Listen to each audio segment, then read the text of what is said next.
তোফাজ্জল দীর্ঘদিন পর্যন্ত এলাকায় চলাফেরা করেছে।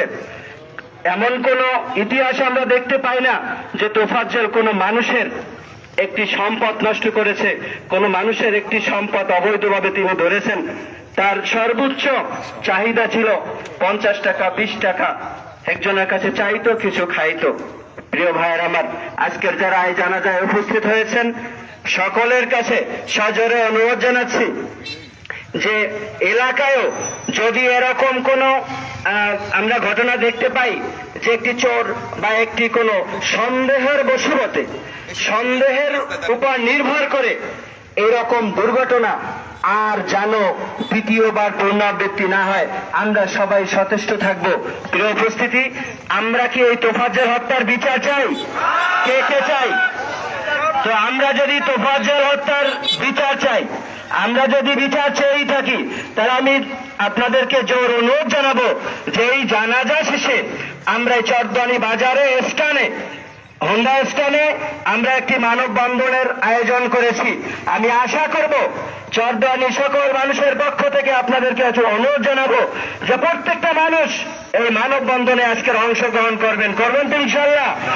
আমরা জানাজা শেষেই দাফন কাজে যারা যাবে তারা ব্যতীত সকল মানুষ আমরা হোন্ডা স্থানে চলে যাব। এখানে যারা আলোচনা করতে পারেন নাই, আপনাদেরকে সেখানে আলোচনা করার সুযোগ দেওয়া হবে। সবাই ভালো থাকবেন, ধন্যবাদ। আসসালামু আলাইকুম ওয়া রাহমাতুল্লাহ। সবাই লাইনে যান। আলহামদুলিল্লাহ ওয়া কাফা ওয়া সালামুন আলা ইবাদিহিল্লাযিনা ইসতাফা, আম্মা বাদ। আউযু বিল্লাহি মিনাশ শাইতানির রাজীম। বিসমিল্লাহির রহমানির রহিম। কুল্লু নাফসিন যায়িকাতুল মাউত। মুহতারাম, আজকের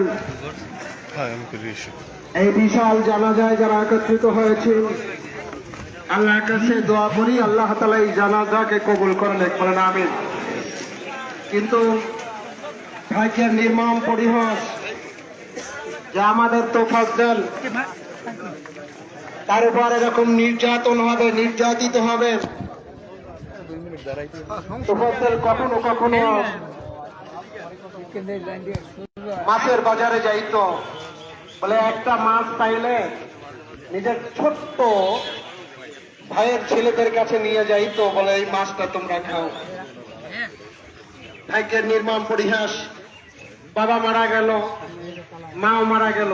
কিন্তু আমার কাছে বড় আশ্চর্য লাগতেছে যে তার মা তার বাবার জানাজা আমি পড়াইছিলাম, কিন্তু তোফাজ্জলের জানাজা আমাকে পড়াতে হবে সে কথা বুঝিনি।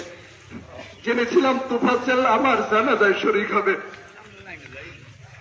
কিন্তু যেখানে মানুষ গড়ার কারিগর, আমার বড় ভাইও ঢাকা ইউনিভার্সিটিতে পড়েছিল, অনেক গিয়েছি ঢাকা ইউনিভার্সিটিতে, কিন্তু নিজের কাছে এখন খুব গেছিলাম, এইটাই বড় দুর্বিষহ লাগতেছে যে একটা ছেলেকে কিভাবে নির্যাতন করলে পায়ের হস্ত খসে পড়তে পারে,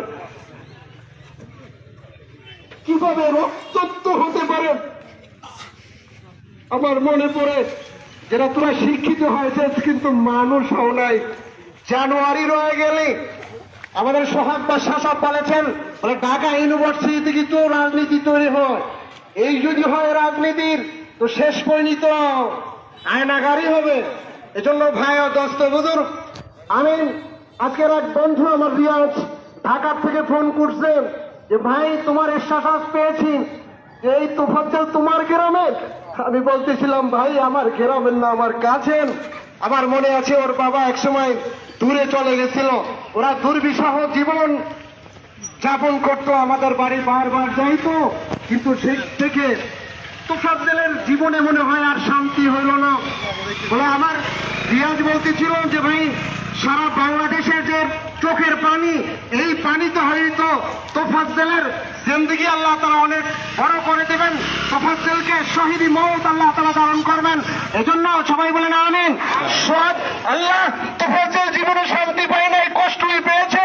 ও আরশে আজিমের মালিক, তুমি তাকে জান্নাতের সর্বোচ্চ মাকাম দিয়ে আল্লাহ তাআলা জান্নাতুল ফেরদাউস নসিব করো, তাহলে আমাদের এই কষ্ট, আমাদের রক্তক্ষরণ, আমাদের চোখের পানি একটু হয়তো শান্তি পাবে। আখিরাত দাওয়ানা আলহামদুলিল্লাহি রাব্বিল আলামিন।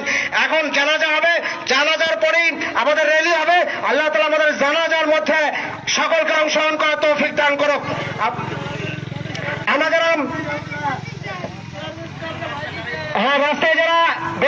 এখনই জানাজা হবে, জানাজা হবে।